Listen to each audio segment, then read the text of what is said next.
नमस्कार, मैं आरती शर्मा आपका अपने चैनल में स्वागत करती हूँ। आज की हमारी चर्चा का विषय है वर्ण। उच्चारण के आधार पर वर्णों का वर्गीकरण किस तरह से किया जाता है, इसका अध्ययन हम आज करेंगे। ये वीडियो उन सभी के लिए सहायक सिद्ध होगा जो कि उच्च प्राथमिक कक्षाओं में पढ़ रहे हैं तथा उन सभी के लिए भी जो कि प्रतियोगी परीक्षाओं में प्रतिभागी हैं। व्यंजनों का वर्गीकरण तथा स्वरों का वर्गीकरण उच्चारण के आधार पर किस तरह से किया जाता है, इसका अध्ययन हम आज करेंगे। पहला वर्ग क वर्ग, जिसको हम क वर्ग कहेंगे, इसका उच्चारण स्थान क्या है? तो इसका उच्चारण स्थान है कंठ।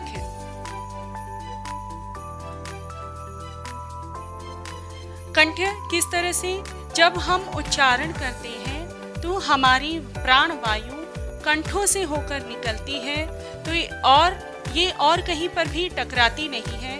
तो इस हिसाब से ये जो है इनका उच्चारण स्थान कंठ है। कैसे? देखिए, आप खुद बोलिए क, ख, ग, घ, ङ। तो ये जो है उच्चारण स्थान क वर्ग का कंठ है तथा स्वर में भी अगर हम यहाँ पर देखें तो इनका उच्चारण स्थान भी कंठ है। जो अ, आ, ये जो शब्द हैं इनका उच्चारण स्थान भी कंठ है। दूसरे वर्ग की तरफ हम बढ़ते हैं, च वर्ग। तो च वर्ग का उच्चारण स्थान जो है वह है तालव्य। क्या है? तालव्य। किस तरह से? जब हम च, छ, ज, छ, या ये बोलते हैं तो इनका जो हमारी जो जिह्वा है वह तालु को स्पर्श करती है। तालु मुख के ऊपर वाला हिस्सा तालु को स्पर्श करती है। तो इस कारण ये जो है इसका जो स्थान है, उच्चारण स्थान, वह है तालव्य। फिर आगे जो वर्ग है ट वर्ग, इसका उच्चारण स्थान है मूर्धा। तो इनको कहा जाता है मूर्धन्य। किस तरह से? तालु जो है उसके ठीक पीछे वाला हिस्सा मूर्धा कहलाता है। हमारी जिह्वा मूर्धा को स्पर्श करती है और प्राणवायु बाहर निकलती है। तो इस वजह से इनको मूर्धन्य शब्द, मूर्धन्य व्यंजन कहा जाता है। ट, ठ, ड, ठ, ण। आप खुद एक बार मेरे साथ में उच्चारण कीजिए। हमारी जो जीभ का अगला हिस्सा है वो तालु के पीछे वाले हिस्से को छुएगा, मूर्धा को। ट, ठ, ड, ढ, ण। तो ये क्या है? ये है मूर्धन्य। इनको मूर्धन्य व्यंजन कहा जाएगा। अब आगे चलते हैं, त, थ, द, ध, न। हमारी जीभ का अगला हिस्सा दांतों को छूता है और फिर प्राणवायु निकलती है। इस वजह से जो ध्वनियां निकलती हैं वे हैं दंतव्य व्यंजन। त वर्ग जो है वह दंतव्य व्यंजन कहा जाता है। तो इनका जो उच्चारण स्थान है वह दांत और जीभ के छूने से। तो ये इनका उच्चारण स्थान को कहा जाएगा दंतव्य, और ये व्यंजन कहे जाएंगे दंतव्य व्यंजन। फिर आगे चलते हैं, प, फ, ब, भ, म। यहाँ पर ये लिख देते हैं त वर्ग और ये प वर्ग। हाँ, अब प वर्ग जो है उसका उच्चारण स्थान क्या है? जब होठों को गोल करके जब आप बोलते हो तो बोलते समय आपके जो होठ हैं वो गोल हो जाते हैं। हमारी जो श्वास है जो बाहर निकलती है और जिन ध्वनियों का उच्चारण होता है वे प वर्ग हैं, और इसलिए इसलिए जो है इनको ओष्ठ्य व्यंजन कहा जाता है। क्या कहा जाता है इनको? ओष्ठ्य व्यंजन। ये है ओष्ठ्य व्यंजन। और फिर बाद में आते हैं हम य, र, ल, व, और इनको कहा जाता है अंतस्थ व्यंजन।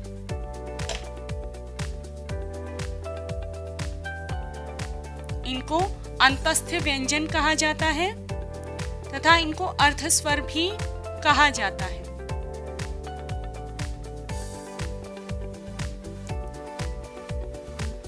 ये व्यंजनों के सहायता से ये जो जैसे हम जब उच्चारण करते हैं य, तो अ की ध्वनि आती है। ऐसे तो सारे व्यंजनों में अ की ध्वनि आती है, परंतु फिर भी ये ना तो व्यंजन है और ना ही स्वर है। ये व्यंजन और स्वर के बीच का हिस्सा है, तो इनको अंतस्थ व्यंजन कहा जाता है, अर्धस्वर भी कहा जाता है। ये स्वरों के सहयोग से बनते हैं। र का उच्चारण स्थान मूर्धा और तालु है। ल दांत की जड़ को छूते हैं ल। व होठों को गोल करने से व का उच्चारण होता है। तो ये जो है इनका उच्चारण स्थान अलग अलग होता है, इसलिए इनको अंतस्थ व्यंजन कहा जाता है। इनका उच्चारण स्थान अलग अलग होता है। श, श, स, ह। जब श, श, स, ह का उच्चारण हम करते हैं तो हमारी जो प्राण वायु एक घर्षण के साथ में उत्पन्न होती है, तो इसलिए इनको कहा जाता है ऊष्म व्यंजन। इनके बोलने पर एक प्रकार की ऊष्मा उत्पन्न होती है, एक प्रकार की गर्मी उत्पन्न होती है, इसलिए इनको ऊष्म व्यंजन कहा जाता है। आगे क्ष, त्र, य, श्र, ये संयुक्त व्यंजन कहलाते हैं, क्योंकि ये दो भिन्न भिन्न व्यंजनों को जोड़ने से बने हैं। ये है संयुक्त व्यंजन। स्वरों की तरफ चलते हैं तो स्वर जो है उनका उच्चारण स्थान क्या है? तो अ और आ का उच्चारण आप लोगों ने देखा, उच्चारण स्थान जो है वो कंठ है। ई जो है, ई और ई जो है वो उनका उच्चारण स्थान है तालव्य। उ का उच्चारण स्थान है ओष्ठ्य। अब ठीक इसी तरह से अ जो कि कंठ्य है, जिसका स्थान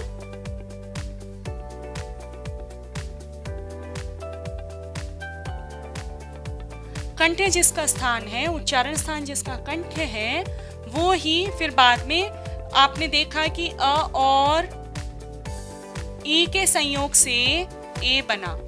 तो ये क्या हुआ? इसका स्थान जो है वो तालु है और इसका स्थान कंठ्य है, तो कंठ तालव्य इनका उच्चारण स्थान है। ठीक उसी प्रकार से जो अ है, इसका उच्चारण स्थान भी कंठ तालव्य है। अब ऊ बोल रहे हैं तो हमें ओठों की सहायता से हम बोल रहे हैं, तो ऊ का उच्चारण स्थान जो है वो ओष्ठ्य है और ऊ का उच्चारण स्थान ओष्ठ्य है। तो अ और ऊ के सहयोग से जो है क्या बना? ओ। तो इसका उच्चारण स्थान क्या रहेगा? कंठ्य ओष्ठ्य। तो इसका उच्चारण स्थान जो है कंठोष्ठ्य है।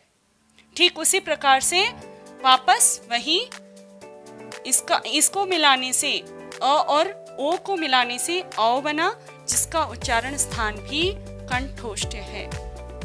अच्छा, उसके बाद में जब हम आते हैं तो ये क्या है? ये अनुस्वार के रूप में इनका प्रयोग होता है और अपनी अपनी जगह पर होता है, अपनी अपनी जगह पर। तो इसको हम अगले वीडियो में जानेंगे कि अपनी अपनी जगह पर इनका प्रयोग कैसे किया जाता है। फिलहाल हम देखते हैं कि बाह्य प्रयोग के आधार पर इनका उच्चारण किस तरह से होता है। मतलब कि जब हम अपने प्राण के आधार पर, अपनी श्वास के आधार पर जब इसका प्रयोग करते हैं, बल के आधार पर इनका प्रयोग करते हैं, तो किस तरह से करते हैं। तो देखिए, जिन व्यंजनों में हकार की ध्वनि उत्पन्न हो, हकार की ध्वनि मतलब देखिए क ख, जब हम दूसरा शब्द दूसरा अक्षर जब हम बोलते हैं ख, तो ख जब हम बोलते हैं तो एक साउंड अलग सा आता है, एक अलग सी ध्वनि आती है ह ख ह। तो ये हकार की ध्वनि जिन भी अक्षरों में होती हैं वे होते हैं महाप्राण अक्षर, और जो अन्य जो अक्षर हैं वे हैं अल्प प्राण अक्षर।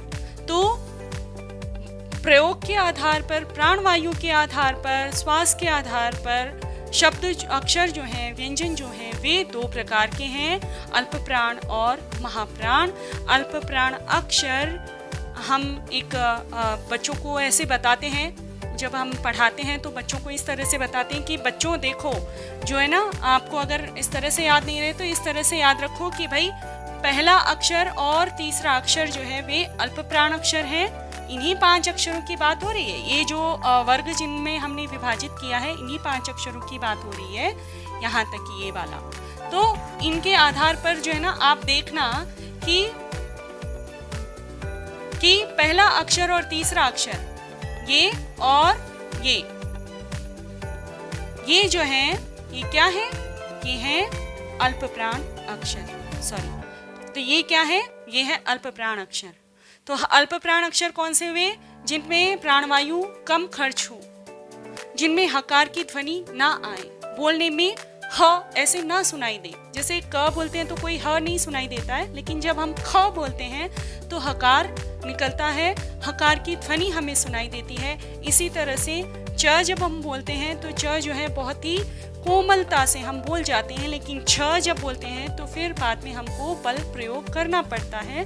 और इसी तरह से ये पांचों में जो है क्या कहेंगे भाई, पहला अक्षर और तीसरा अक्षर जो है वे हैं अल्प प्राण, और दूसरा तथा चौथा जो है वे हैं महाप्राण अक्षर। आशा है आपको समझ में आया होगा। यदि समझ में आए तो लाइक, शेयर, सब्सक्राइब ज़रूर कीजिएगा तथा कमेंट करके बताइएगा कि आपको मेरा ये वीडियो कैसा लगा। धन्यवाद।